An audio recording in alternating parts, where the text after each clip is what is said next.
Mhla tingemashumi lesihlanu kule nyanga ye-Africa Day. Leli langa lilanga lenkhululo kulelivekati le-Afrika ukuthi seyiphumele kuncindezelo yelobandlululo nekulawulwa ngulamanye emave. Kule nyanga lena emave ase-Afrika ayahlangana kute abungate noma ajabulele titselo titfoliwe kusukela kwasungulwa kwi-Organisation of African Unity kule minyaka lesihlanu leyengcile. Kuyo yonke lenyanga lesikuyo emave ala Afrika awubungata lokusungulwa kwenyunyane yokucala e-Afrika liyasungulwa nga-1963.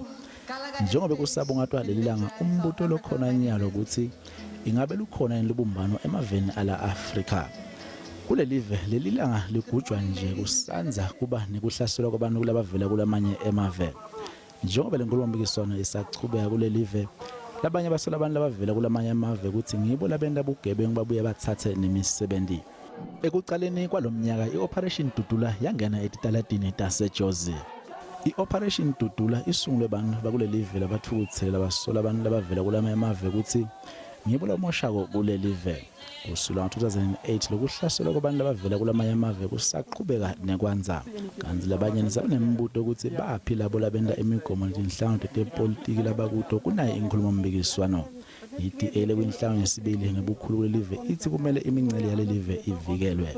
We should be calling out the very same people that are divisive and being antagonistic and ensuring that there's no xenophobia in a time where we should be uniting Africa. Kulelivekati lase-Afrika lenyanga lesikuyo yemlanga njengoba kwasungulwa i-Organisation of African Unity lewi-African Union nyalo. Lo mtimba lona wendele kuhlanganisa nokubumbanisa emave ala Afrika ukuthi abe mtsibi munye. Government must take full responsibility for the tension and attacks between South Africans and foreign nationals. Kusenjalo i-NFP ithi lelive kumele lichubhutele ludzaba lokuthula kumave ase-Afrika.